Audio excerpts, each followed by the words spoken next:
Olá, gente! Hoje iremos apresentar uma introdução aos números complexos.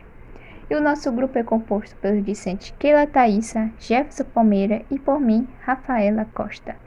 E estamos cursando o curso de licenciatura em matemática e na disciplina de polinômios e números complexos. E somos do Instituto de Ciências da Educação e sede da Universidade Federal do Oeste do Pará, a UFOPA. Bom, antes de falarmos sobre os números complexos, é importante a gente ter uma base sobre os conjuntos numéricos. E é isso que eu vou explicar hoje. Primeiramente, vamos iniciar com os números naturais. Os números naturais são aqueles que não possuem uma parte decimal e não são negativos. Ou seja, não são fracionários e não contêm vírgulas. Por exemplo, eu vou dar um exemplo simples que se eu tenho 3 lápis, eu uso o número 3 para representar. E se eu não tenho nenhum, eu uso o número 0.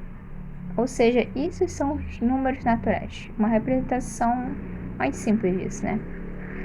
Portanto, os naturais servem para contar quantidades inteiras e não negativas. Agora vamos falar sobre os números inteiros.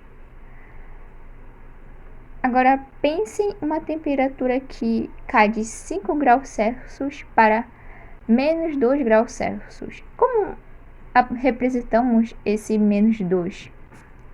E é isso que os números inteiros, que esses números estão contidos em números inteiros. Eles são, como posso dizer, uma combinação de números negativos e positivos. E esse Z com asterisco quer dizer que não contém o zero. Quando vocês verem algum símbolo, por exemplo, o Z, que é um inteiro, com asterisco em cima, quer dizer que não contém o zero.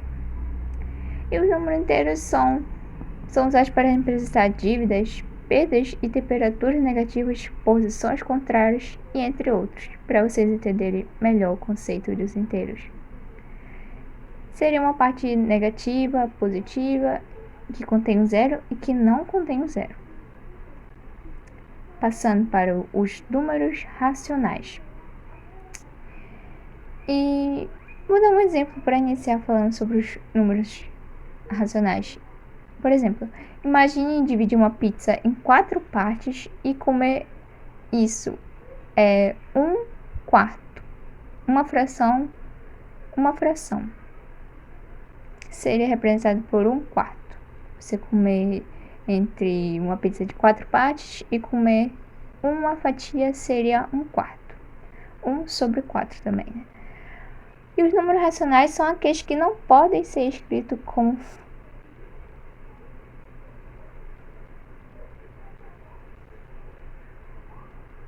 os números racionais são aqueles que podem ser escritos como fração. Por exemplo, o 1/2 ou 0 ou 0,333 que está aí. E vale ressaltar que os números racionais A sobre B, tal que A e B pertencem aos números inteiros e B é diferente de 0. É importante você ter uma base inicial disso. Agora vamos falar sobre os números irracionais. Por outro lado, os números que não podem ser escritos como fração, como a raiz de 2 e π e o número de Euler, são os números irracionais. E como vocês estão vendo nessa imagem, ele está fora, não está contido entre os naturais, inteiros e irracionais. Ele está fora a parte. E os reais é o que contém todos esses conjuntos, os naturais, os inteiros, racionais e irracionais. Ou seja, é o todo. E depois de falar sobre os números reais,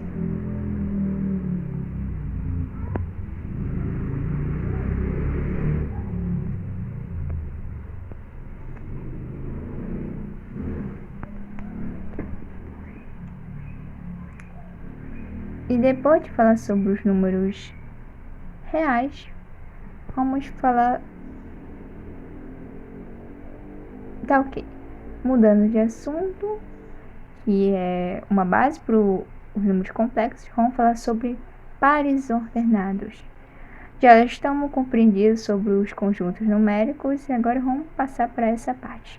O que seriam os pares ordenados? Seriam os elementos de A, ou seja, A é igual a x, vírgula, y. Ou seja, vocês se lembram sobre as coordenadas? As coordenadas são representadas por x e y, onde eu coloquei um exemplo aí que 3, menos 3 está localizado nesse ponto aí, ou seja, o 3 é o x e vírgula menos 3 é o y. E mais acima tem outra representação que x é igual a menos 5, 5 é igual a y.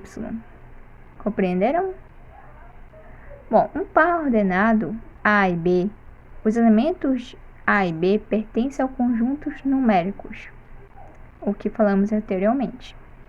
E a ordem dos elementos importa. Por exemplo, A e B é diferente de B e A, que a menos que A é igual a B, que é um caso que a gente vai falar mais para frente sobre igualdades.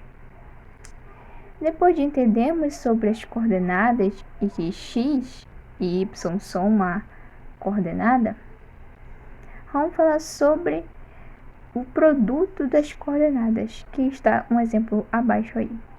Seja o A igual a 1, ponto e vírgula 2, ponto e vírgula 3 e B 4, ponto e vírgula 5. Calcule o produto de o A multiplicado por B, ou seja, o produto entre eles. Seria 1,4, ou seja, nessa multiplicação multiplicamos 1 e o 4, que temos a coordenada 1,4. E na outra multiplicamos 1,5. E na outra multiplicamos o 2 com 4 e o 5 e obtemos as coordenadas 2, 4. E a coordenada 2, 5. Agora vamos multiplicar o 3. Vamos ter as coordenadas 3, 4 e 3, 5. E essa é a resposta final. Esse seria o produto entre A e B. Agora vamos falar sobre relação de igualdade entre pares ordenados. É bem simples. Quando temos duas coordenadas, por exemplo, que eu coloquei 2,5 igual a 2,5. É importante ressaltar, quando eu falo vírgula, não estou falando de um número que contém vírgula, eu estou falando de coordenadas. Essa vírgula seria a separação entre o x e o y, ou seja, o 2 seria o x e o 5 seria o y. É importante você entender, eu só uso a vírgula para separar a divisão desses dois. Agora, entendido isso, vamos falar sobre a igualdade. Aqui, quando colocamos que 2,5 é igual a 2,5, ou seja, x, y é igual a x e y, estamos tentando representar que 2 é igual a 2 e 5 é igual a 5. Ou seja, como eu falei, esse 2 aqui é o x e o do outro lado dele é o y. E quando é igual, passando para outro par ordenado, vemos que 2 é o x e y é o 5. E na hora de igualar, é necessário igualar x e x e y. É bom compreender isso. Como aqui eu coloquei separadinho. Dois pares ordenados são iguais. Por exemplo, A e B é igual a CD. Isso ocorre se A é igual a C e B é igual a D. E cada componente deve ser idêntico. A igualdade é crucial e serve para comparar os números pares e pares. Depois de entender isso, vamos passar para a operação fundamental, a soma. Na hora de somar, é necessário termos em mente sobre x e y que eu falei antes, que agora vamos somar.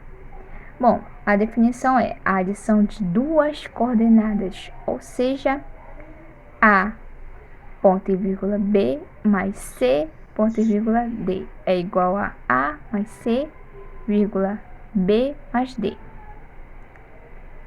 Acho que não compreenderam, mas vou dar um exemplo no final que vão melhorar o raciocínio. E é importante ressaltar que ela é comutativa, ou seja, a ordem não importa na hora da soma. E associativa, ou seja, o grupamento não altera o resultado, como está o exemplo aí. Agora está na hora do exemplo aí embaixo. Na hora de somar, é simples, é só você somar o x com o x e o y com o y. Ou seja, nessa primeira ordenada, o x é 3 e o y é 5. E na outra ordenada, o x é 8 e o y é 13. E quando somamos o x com x, ou seja, 3 mais 8, ponto e vírgula, 5 mais 13, que seria os y. E isso é igual a 11, ponto e vírgula, 18. Ou seja, repetido mais uma vez, 3 mais 8 é igual a 11 e 5 mais 13 é igual a 18. Ou seja, gerando uma nova coordenada, 11, ponto e vírgula, 18. Agora vamos falar sobre a subtração, que é o inverso da adição. Ou seja, a subtração é A menos B remove B de A. Entenderam? Então vamos lá entender nas coordenadas dessa subtração. Como eu coloquei o inverso da adição, ou seja, vamos tirar 8 de 3. Vocês sabem muito bem como funciona a subtração.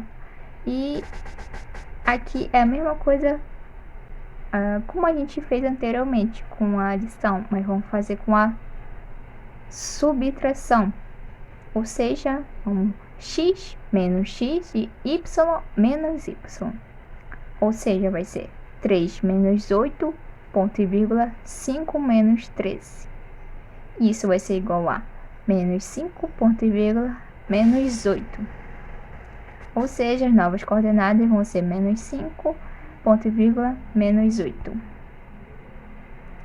E agora passamos para a multiplicação.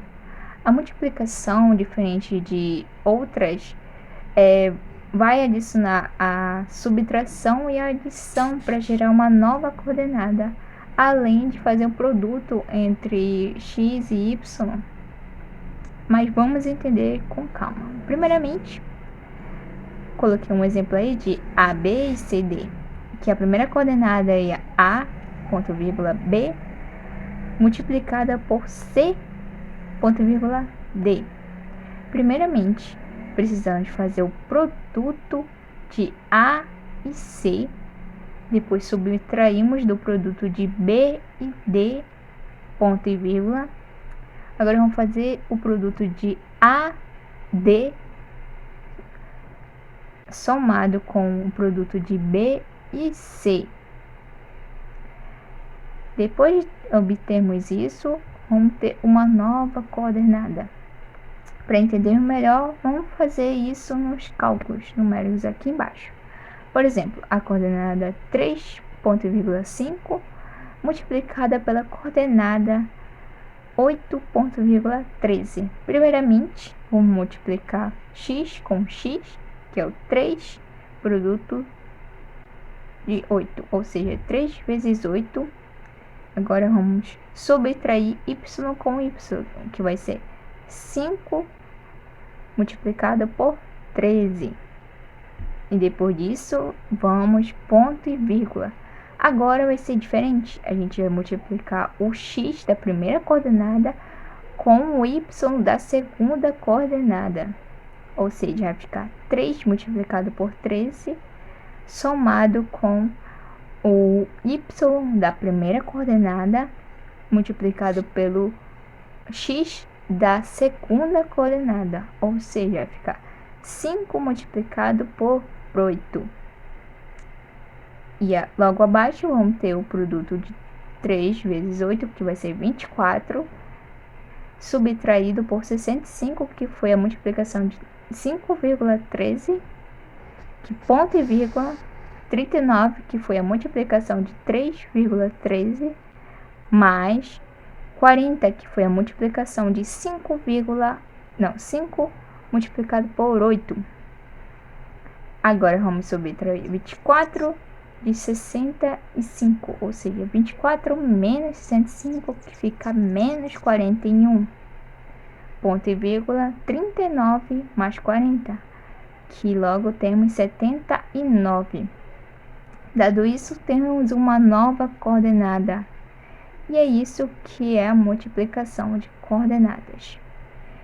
Tendo uma base disso, podemos compreender sobre os números complexos, que vamos ver mais à frente, que os meus colegas vão explicar os assuntos sobre isso.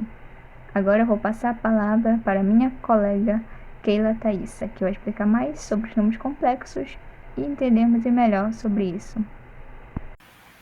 Olá, muito bem, eu irei aqui dar continuidade ao assunto de números complexos, ao qual eu vou abordar alguns tópicos para apresentar de maneira formal e posteriormente fazer exemplos para a consolidação do conteúdo em si. Os tópicos em relação aos números complexos, ao qual escolhemos como o assunto em geral, eu irei abordar o inverso multiplicativo dos números complexos, a inversão do conjunto dos números complexos, potência, conjugado e norma, e por último, o módulo de um número complexo. Aqui, vamos lá. Primeiro, é importante conhecermos a forma algébrica de um número complexo. Porque na forma algébrica a gente vai ver algumas propriedades que no cálculo de um número complexo conjugado desse número, a norma, potência vai estar muito ligada justamente à forma algébrica do número complexo, por isso ele é tão importante também. Então, temos um número em si, que é um número complexo, denominado por z, ele vai ser igual a mais bi. O que quer dizer? Que a é a parte real de z, b é a parte imaginária de z, e i, esse i aqui que podemos ver, é na verdade a unidade imaginária. Então, a forma algébrica, de forma formal e simplificada, ela tem esses complementos, ao qual a gente vai fazer alguns exemplos para identificar qual é a parte real e qual é a parte imaginária. Seguindo para a parte formal de inverso multiplicativo. O que quer dizer? Que quando formos calcular o inverso multiplicativo, por exemplo, no exemplo que eu vou dar mais adiante, de 5 e 7, a gente vai ver que a forma formal do que realmente é o inverso de um complexo é que, se z é um complexo não nulo, chamamos o inverso do z, que é um número complexo, representado justamente por esse exemplo aqui. Então, a definição do que seria, a gente vai ver posteriormente, que se formos calcular o inverso multiplicativo de um número complexo, a gente vai ver que a gente vai ter o quê? A questão de fração de um número que vai estar abaixo dele. Então, aqui, por exemplo, dessa definição, a qual ele colocou, é que o número complexo, o z elevado a menos 1, é igual a 1, justamente sobre z. A gente vai ver como a gente pode determinar o inverso multiplicativo de dois números, ou seja, o exemplo ele vai estar mais concreto, mas a forma formal e definitiva é esta. Dando continuidade, temos o módulo, ou chamado de valor absoluto. Como podemos calcular? A gente viu a forma algébrica, né, de um número complexo. E aqui ele diz, seja z igual a A mais B, dizemos que o módulo de z, a gente vai ver ali como ele é escrito, né, o módulo de z vai ser essas duas barrinhas, que é igual, na verdade, a raiz quadrada de A ao quadrado mais B ao quadrado. Então, no exemplo, se tivermos um número aqui, posso já colocar o exemplo aqui para podermos ver, já fazendo o exemplo. Aqui, se tivermos que calcular um módulo, opa, só colocar uma outra cor aqui. Se formos calcular um módulo aqui, um módulo de dois números, então, se fosse calcular um número de 2 mais 4, por exemplo, a gente vai ver um exemplo bem mais completo. Então, o módulo desse número complexo, ao qual a gente vai se basear, é, na verdade, a raiz quadrada da forma algébrica. Lembrando a forma algébrica A e B. Então, 2 vai ser justamente 2 ao quadrado. Mas, eu vou fazer melhor logo após no quadro, mas só para a gente termos uma ideia do que seria. E 4 ao quadrado. Se vamos fazer essa conta, vai ser 4 mais 16. A gente vai fazer a soma e vai tirar a raiz quadrada desse valor ao qual achamos. Então, o módulo nada mais é do que isso aqui. A gente vai ver como que a gente pode calcular cada módulo de um número complexo baseado nisso, ok? Eu farei exemplos bem mais complexos, mais completos, posteriormente, ok? Dando continuidade, seguimos com potências de I. Aqui é algo bem interessante, porque pela, pela que podemos ver de números imaginários, que é o I é a parte imaginária, lembramos da forma algébrica. A gente vai ver que para calcularmos as potências de I, você vê que o I ele é elevado a algum número, né? E ele é maior, dependendo do valor, ele é maior que 5, tem 72 e elevado a 72. Como podemos calcular essas potências? A gente vai ver, na verdade, um padrão, porque logo após eu vou falar um pouco mais no quadro sobre essas propriedades, a gente vai ver que a gente pode calcular potências de I por uma divisão, porque o padrão que a gente vai ter dessas potências e também como que a gente pode dividir, fazer pela divisão, que na verdade é um múltiplo de 4. Então, é importante conhecermos até essas dicas, atalhos e a propriedade em si do que seriam as potências de I dos números imaginários, para a gente calcular esses enigmas que eu vou logo após resolver juntos. Aqui eu deixo apenas como uma visão dos nossos conteúdos e tópicos, ao qual eu apresentei formalmente aqui, para posteriormente fazermos alguns exemplos. Então, podemos ver a forma algébrica, que é importante conhecermos, a adição, subtração, multiplicação, o qual vocês provavelmente viram mais cedo. Temos as potências de I, a gente vai ver exemplos mais concretos. A divisão, ao qual vai entrar justamente o conjugado ali bem aqui, nesse tópico aqui, a gente vê justamente a forma algébrica, mas vocês vão ver como que a gente pode alterar e fazer essa representação do conjugado de um número complexo. E o que ele realmente significa, né? Que a gente viu a forma formal e vamos ver exemplos. E aqui o plano complexo, que é a forma trigonométrica que vocês vão ver mais adiante. Agora vamos fazer alguns exemplos para consolidar cada tópico ao qual eu falei mais abrangente. Dando continuidade ao qual prometi, vamos fazer alguns exemplos e sempre voltando ao que foi já explicado de forma formal, ok? Então vamos lá. Aqui, a gente viu primeiramente sobre notação algébrica de um número complexo, não é mesmo?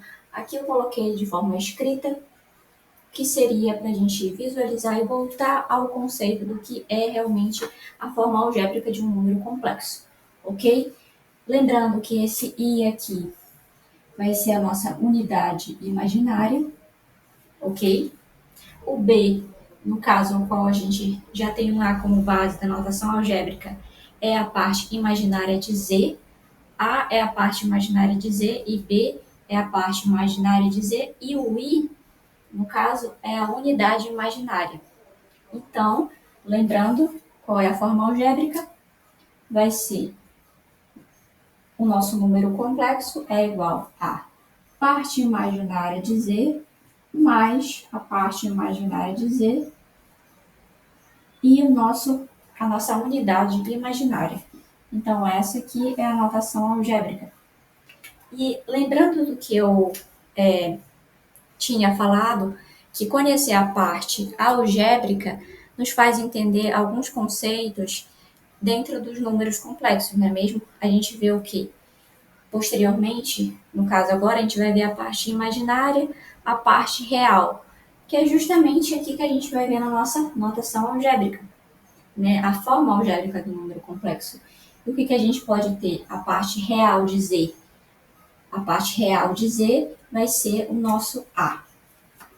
A gente pode ver que, na verdade, a parte real do número complexo é quando ele é um número ao qual não está junto com a unidade imaginária. Então, por visualização, a gente já consegue identificar qual é a parte real e a parte imaginária. Então, a parte real vai ser A e a parte imaginária vai ser, no caso, a parte que está acompanhada do número imaginário.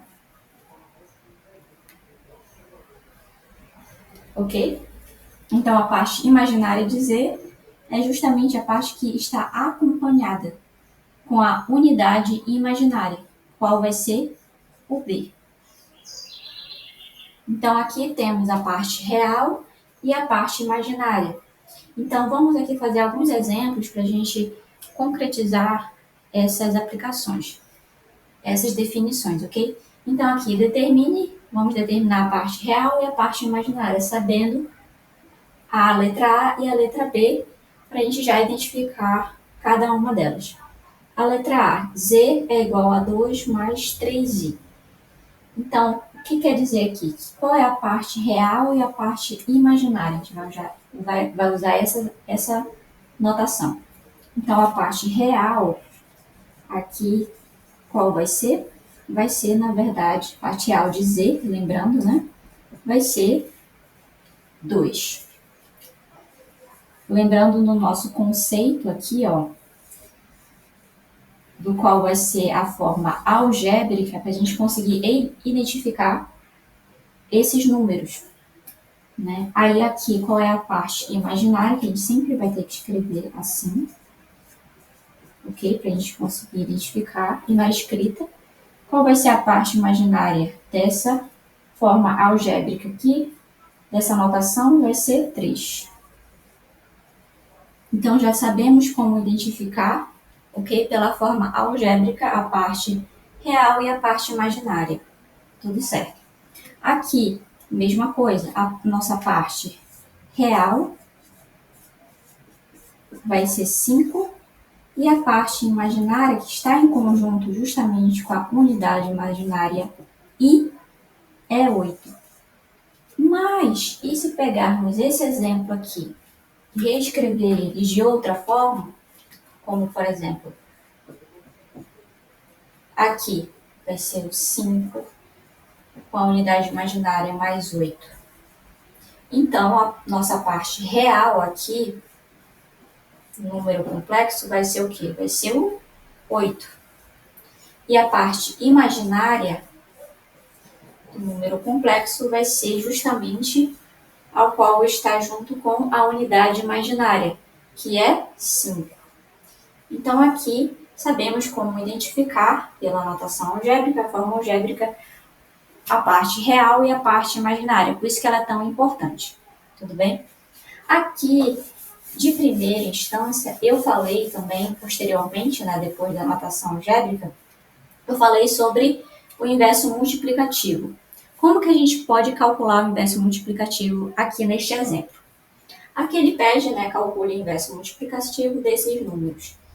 Lembrando do que eu já tinha colocado como exemplo posteriormente, vamos identificar aqui. Vamos colocar em evidência, vou usar essa cor aqui.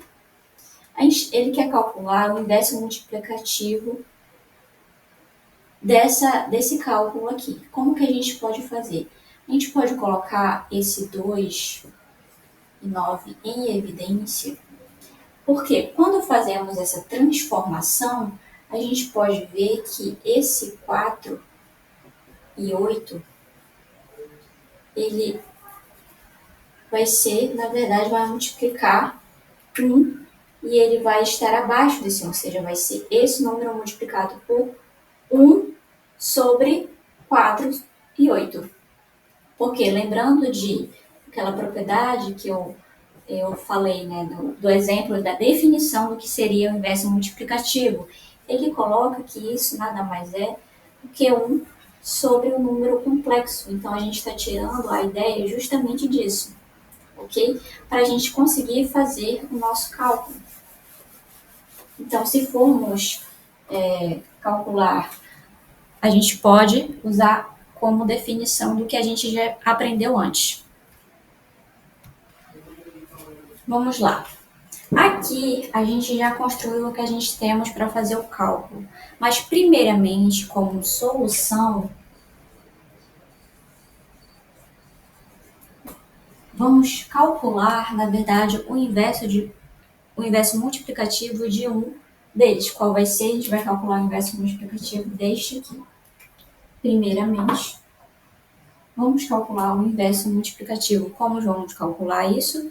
A gente vai denotar primeiro o 4 e a gente vai pegar os dois números e elevar ao quadrado.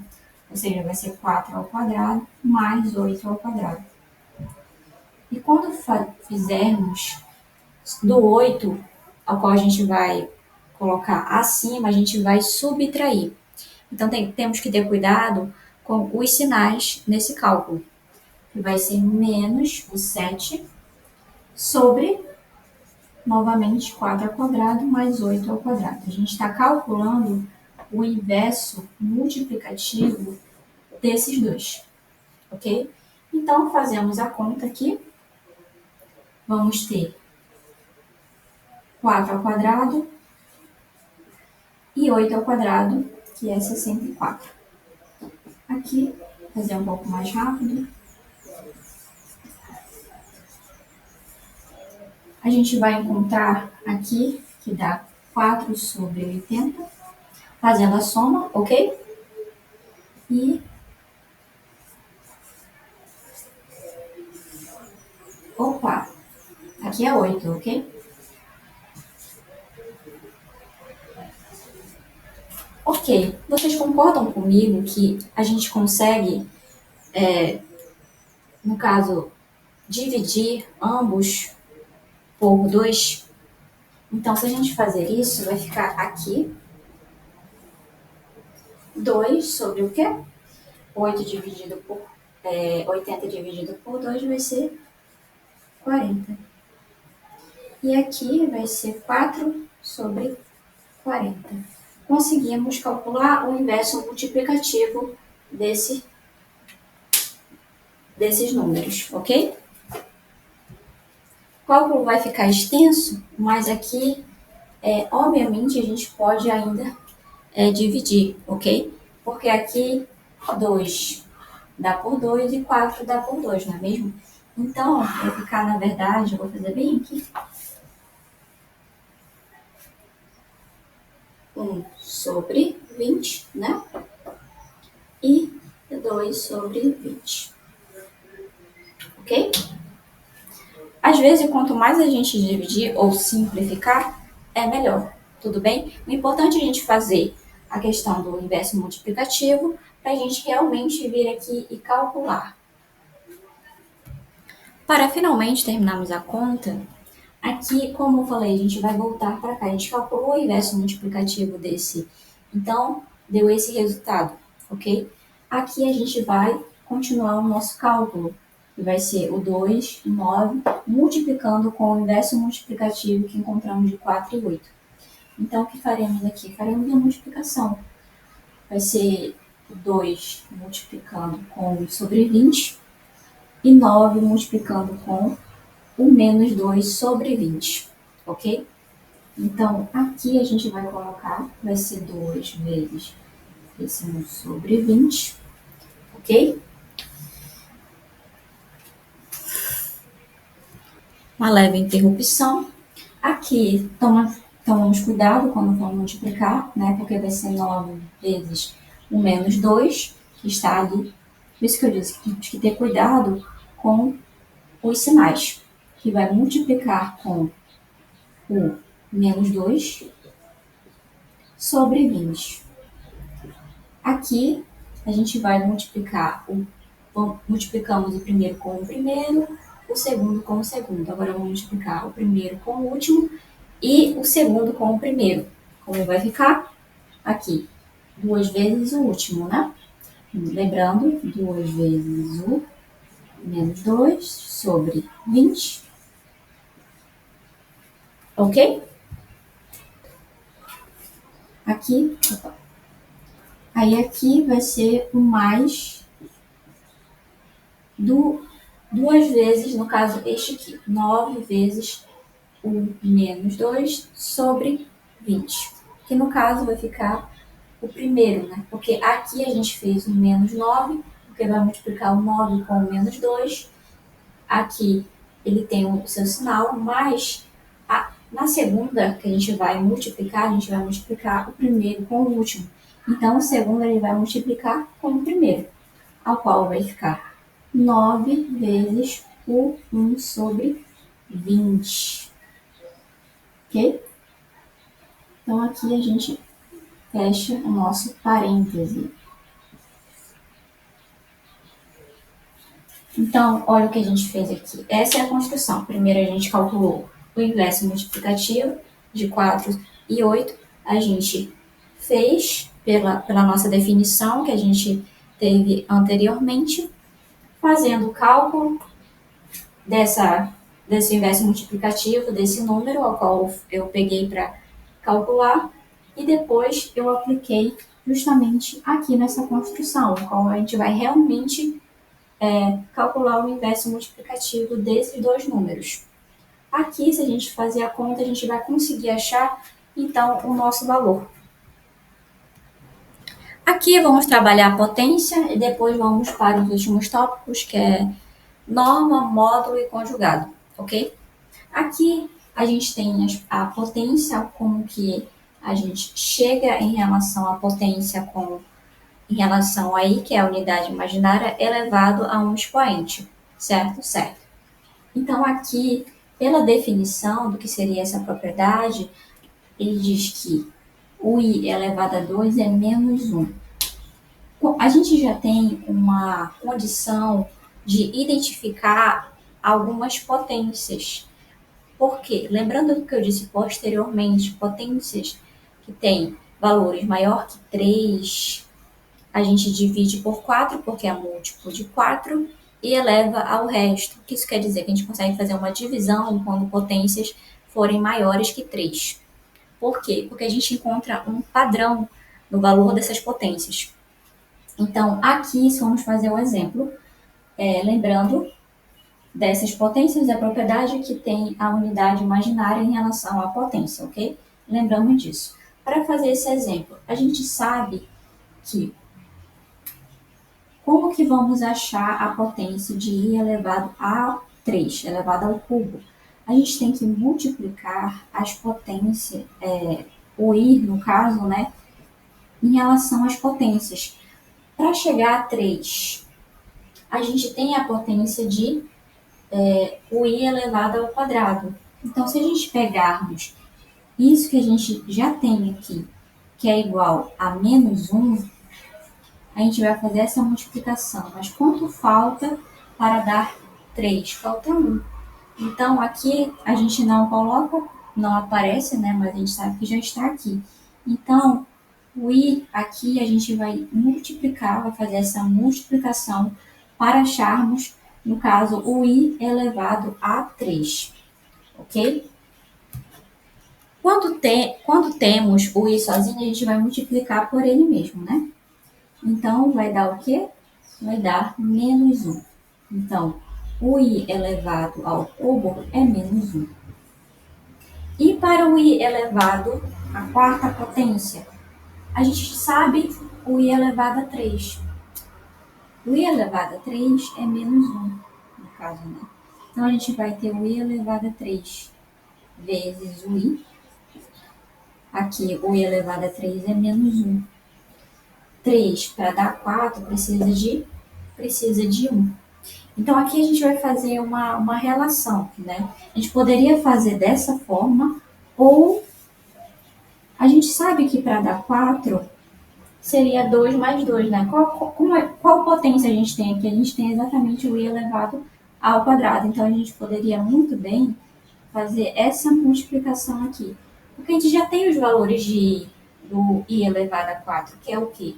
Que é menos 1. Então, a gente vai multiplicar o menos 1 vezes o menos 1, que vai dar 1. Então, a gente tem como i elevado à quarta, na verdade, 1. E a gente vai ver uma questão de padronização, né? Um padrão que, na verdade, quando a gente vai ter valores maiores, a gente pode dividir, mas a gente pode multiplicar esses valores aqui, que são relativamente menores, com os valores que a gente já tem dessas potências aqui, ok? Aí aqui, 7, a gente vai multiplicar aqui. Aqui eu poderia muito bem colocar a potência de 4, né?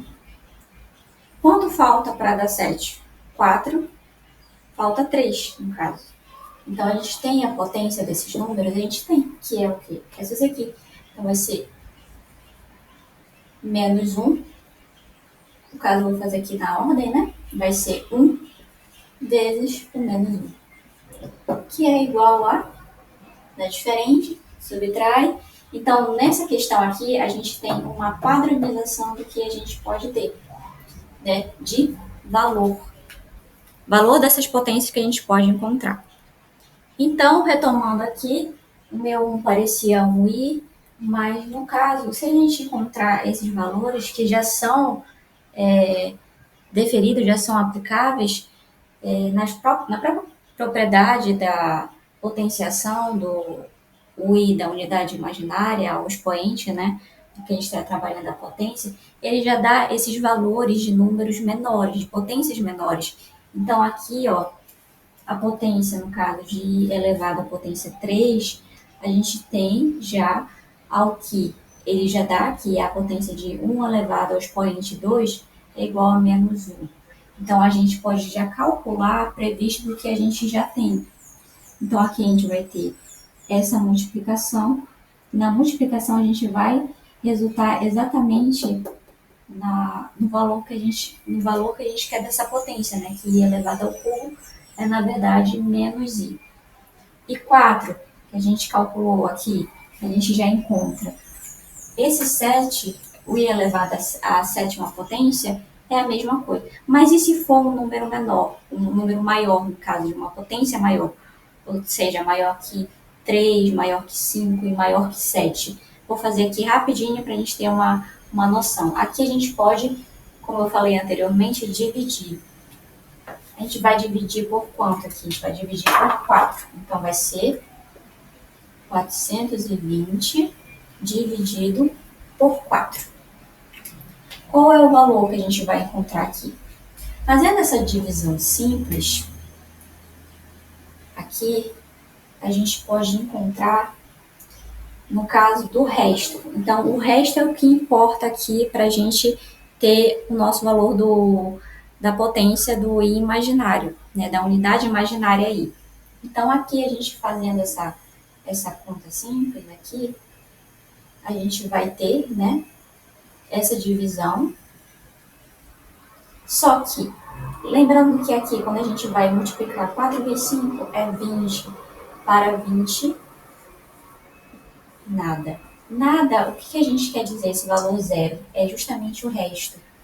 E é o resto que vai ser colocado aqui. Então, se a gente pegar o i elevado a zero, quanto que é o i elevado a zero? Ele diz que o i elevado a zero é 1, porque qualquer valor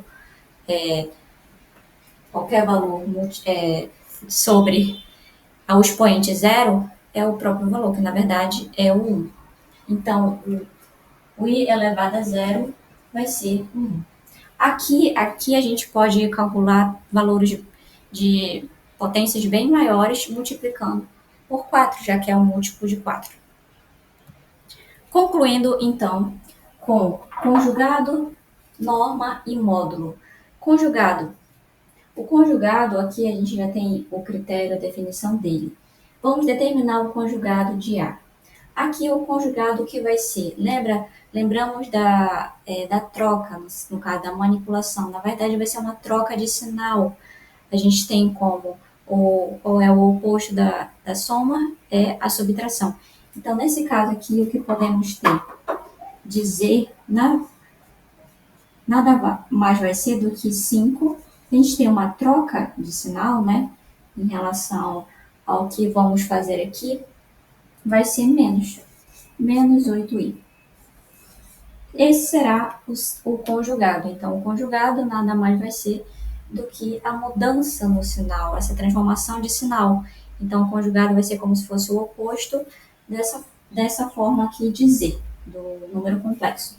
Aqui, da mesma forma, vai ser z, vai ser 5, troca o sinal, mais 8i.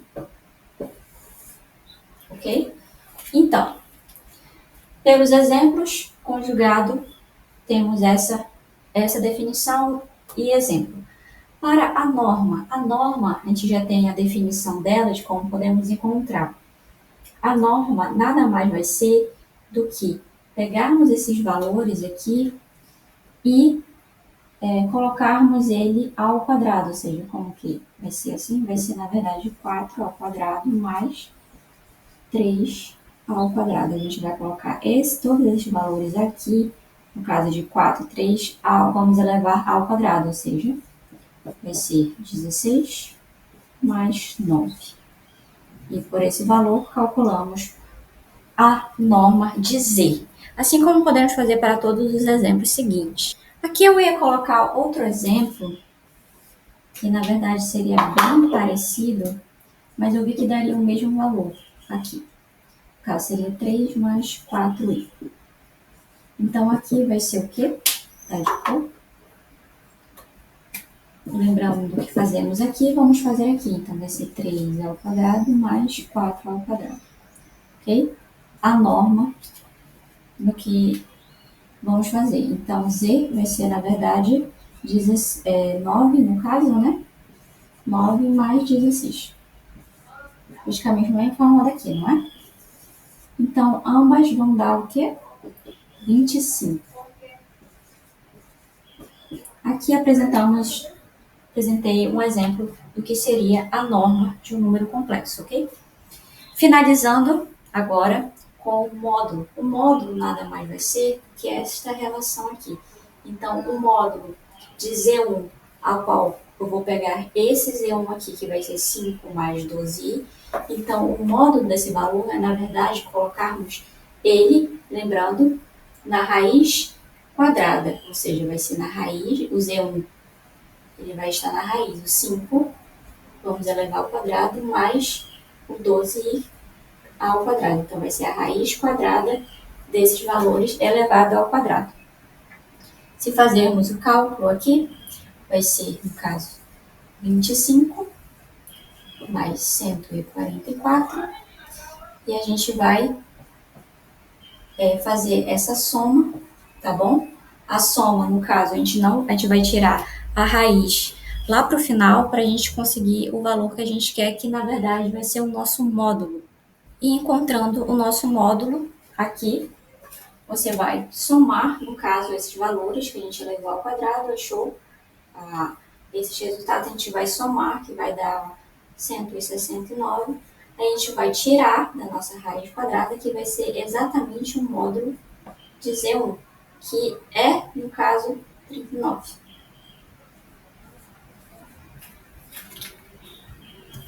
É 13, perdão. Porque aqui nessa questão, o que a gente tem? O módulo a gente vai colocar na raiz, a raiz quadrada, desses valores aqui de Z1, que vai ser 5 e 12. A gente vai calcular, né, primeiramente, nas potências, né, 5 elevado ao quadrado é 25, aqui vai ser 144, ainda está na raiz. Para a gente calcular o módulo, a gente tira esse valor, seja qual ele for do cálculo, né, e a gente encontra o módulo de Z1. E assim eu finalizo. Obrigada. Olá pessoal, aqui é o Jefferson e eu vou mostrar uma propriedade importante que acontece com os números complexos e o argumento deles, que é o ângulo formado, basicamente. Nós temos aqui uma imagem do plano dos números complexos, onde nós temos o ρ, que na verdade nós vamos chamar de módulo de z nesse vídeo para fins didáticos. Aqui nós temos que z é dado por módulo de z, abre parênteses, cosseno de θ mais seno de θ. Então, o argumento nós vamos chamar de θ nesse vídeo, para facilitar. Nós temos aqui dois números complexos, z1 e z2, que vão ser multiplicados primeiramente e divididos também. Basicamente, nós temos aqui a forma trigonométrica de z1 e z2, e se você multiplicar, né, essas duas expressões da forma trigonométrica, você vai chegar a essa outra expressão aqui, tá? E se você dividir, você também vai chegar a essa outra expressão aqui.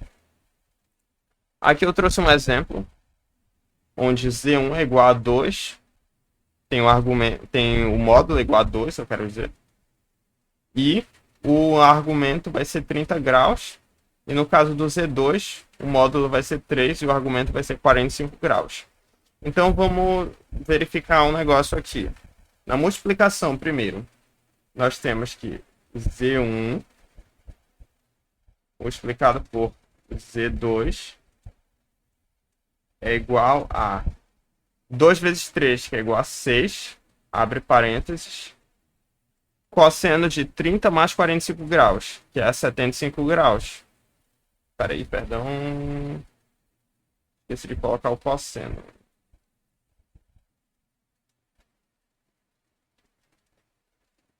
Cosseno de 75 graus. Mais I vezes seno de 30 mais 45 graus, que é 75 graus também.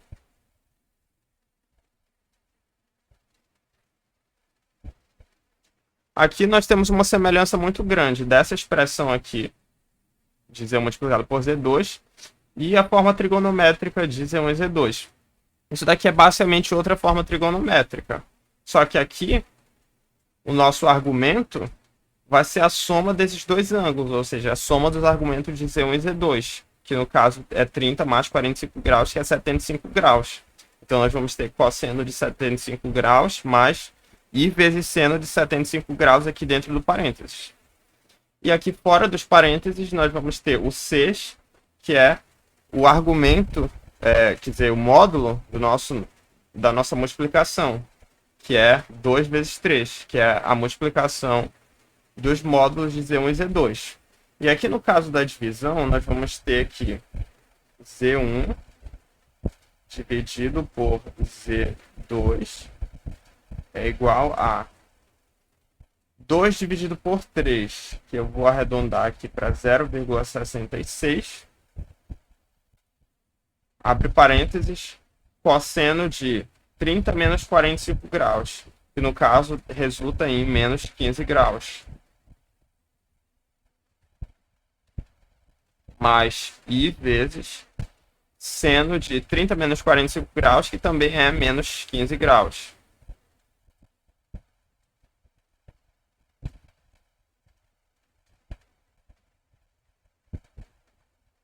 Aqui nós temos outra forma trigonométrica, agora da divisão, onde o 0,706 vai ser o nosso módulo e os menos 15 graus, que são a diferença entre esses dois ângulos, vão ser o nosso argumento. Então, é basicamente isso, são basicamente essas as propriedades que nós temos quando nós multiplicamos e dividimos dois números complexos.